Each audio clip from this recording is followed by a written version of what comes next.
The more time they spent together, the more Rishabh found himself slowly, almost unknowingly beginning to open up to Abir. It started with small things, a longer pause in conversation, a faint trace of a smile, the way his gaze lingered a little longer when Abir said something funny or stupid. It wasn't dramatic or sudden, but it was real, something shifting inside him. He had spent years perfecting the art of silence, of keeping people at arm's length. He never felt the urge to explain himself to anyone. But with Abir, something was different. It wasn't that Abir pried, he didn't. He simply existed beside Rishabh without asking for anything in return, making space for him without pushing. Rishabh found himself wanting to fill that space. Each evening after cram classes, they'd climb to the top of the old water tower, their now unspoken ritual. Abir began bringing dinner from home, warm, homemade food in small containers that he'd unwrap with practiced ease. They'd eat quietly under the sky, the sounds of the campus far behind them, as if the rest of the world didn't matter up there. One night, with the stars faint and the wind sharp, Rishabh finally spoke about his past. He didn't dramatize it, didn't need to. He told Abir how he'd been abandoned outside a temple as a toddler, how he cried himself unconscious in the freezing dark, how he was never adopted because he never smiled at people who came to meet him. He spoke about the rumors he'd heard over the years, about the twin brother he might have had, about being discarded like something broken before he could even speak. Abir didn't interrupt. He listened, his eyes focused on Rishabh, expression unreadable but soft. He didn't say sorry, didn't try to comfort him with empty words, he just stayed close. That moment cracked something open in both of them. Rishabh had never talked about this before, not like this. But with Abir, it felt okay, safe even. And Abir, he felt something growing inside him that he couldn't name yet. He had always had friends, too many even, but none of them made him feel like this. He wanted to be around Rishabh constantly, wanted to be the one Rishabh trusted, the one who got to see him smile, the one who could reach past the walls and make Rishabh feel something real. Every day after school, he found himself eagerly waiting by the cramped class hallway, eyes scanning the door for Rishabh. And every night he'd ignored the calls from home just a little longer, staying by his side on that tower, telling him stories about his childhood, his travels, his father's postings, anything that might pull another smirk, another spark of life from the boy who'd forgotten how to hope. He didn't know when it happened, only that it did. Rishabh had stopped being a mystery Abir was curious about. He had become someone Abir didn't want to imagine life without. A couple of months had passed, and summer had fully settled over Ashmore. The nights were sticky with humidity, the buzz of mosquitoes making it impossible to sit on the water tower for long. "I want to see your room," Abir said suddenly, turning to look at Rishabh with a steady gaze. "I've never seen a campus dorm before."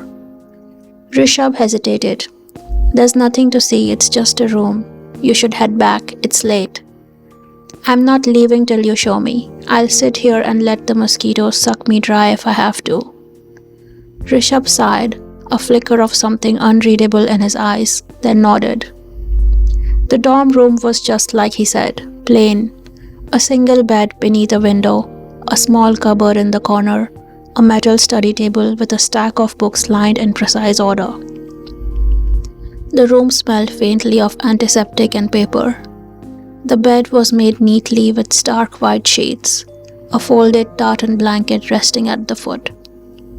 Abir stepped inside, looked around and muttered, "It's nice," though the disappointment in his voice was thinly veiled. Something about that made Rishabh break into laughter, soft at first, then full and unrestrained. It was rare and disarming. Abir stared, momentarily frozen, as if that sound alone was pulling something loose inside him. He didn't think twice before stepping forward and kissing Rishabh. The air shifted.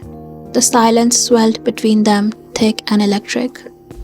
Abir waited, watching Rishabh's face like a test, heart pounding, unsure if he'd gone too far. Rishabh's eyes darkened, his expression unreadable again. But then Abeer kissed him a second time. Longer this time, pulling gently at his lower lip, still no resistance. The third kiss lingered, and this time Rishabh gave in. He grabbed Abeer with startling force, his fingers threading into his hair, kissing him like something in him had finally snapped. There was no hesitation, no gentleness, just hunger, unspoken feelings igniting into flame. Abeer stumbled and they crashed onto the bed in a tangle of limbs and breath. Rishabh pressed against him, his body heavy with urgency, his hands no longer still, touching like he had to memorize everything. The kisses were relentless, feverish, like they were speaking the words neither of them dared to say out loud. Abeer's mind went blank. The room faded away. He couldn't feel the heat or the mosquito bites anymore. Only Rishabh's weight, his mouth, his hands. "What are we doing?" Abeer gasped between kisses, his voice barely a whisper, more breath than words.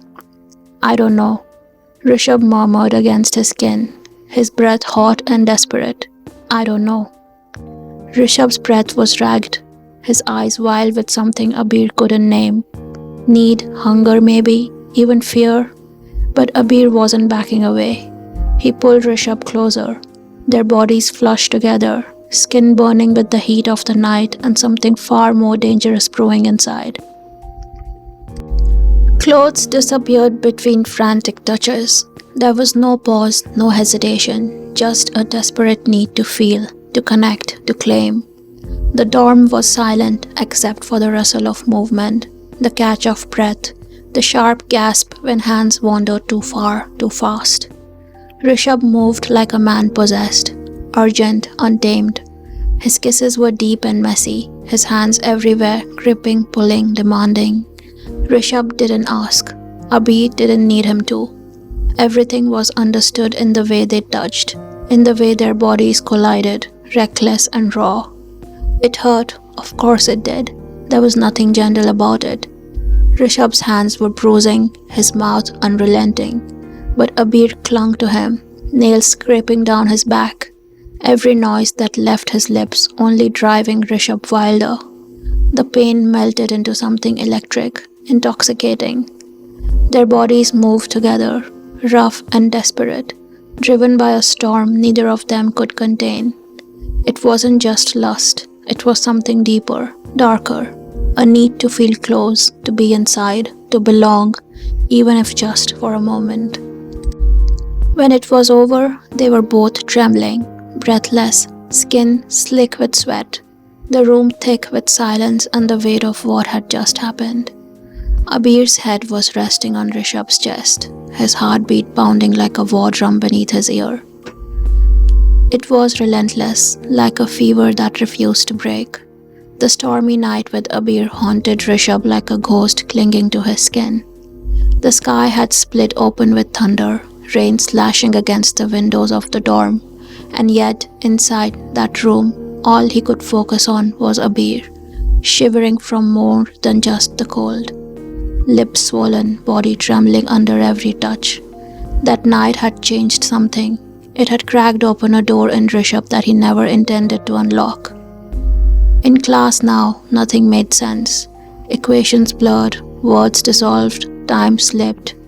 All Rishabh could think about was the way Abeer looked underneath him, his body arching, mouth parting in breathless desperation, as if he couldn't decide whether to flee or pull him closer. And Abeer, he was completely consumed. What was life before Rishabh? He couldn't remember. Maybe it was leaning back on canteen benches with his friends, teasing each other and talking about the girls in class, laughing so hard that soda would come out of someone's nose. Or maybe it was the long hours he'd spent on the basketball court, dribbling and shooting hoops with friends, competing for hours on end, feeling that rush of adrenaline after every win. He used to love that, the camaraderie, the thrill of the game. But now, all of that felt distant, faded. None of it held a candle to the way Rishabh's voice dipped low when he whispered something only Abeer could hear, or how those unreadable eyes would soften just for him.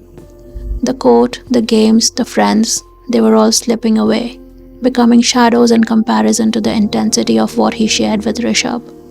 That tiny dorm room became his world. 4 out of 7 days, sometimes more, Abeer would sneak away to the hostel, slipping into Rishabh's bed like it was home.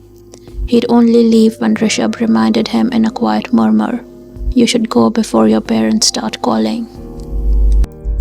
The sheets always smelled like rain and heat. His skin always held traces of Rishabh's touch. That night hadn't been a one-time thing. It was the start of something obsessive, something consuming, something that neither of them could fully explain. His friends began to notice the change. Abeer had stopped having lunch with them. He ignored their messages. He bailed on weekend hangouts, ignored calls, and flinched whenever someone casually mentioned Rishabh. The few times he did hang around, he was moody, distant, or worse, sharp. "You don't know him," he snapped once when someone joked that he was acting like Rishabh's shadow. "So shut up." He didn't mean to push everyone away, but nothing and no one compared to the gravity that was Rishabh. And Rishabh, he never said he needed a beer, but he never told him to stop coming either. There was a storm outside that night, but the real one never ended.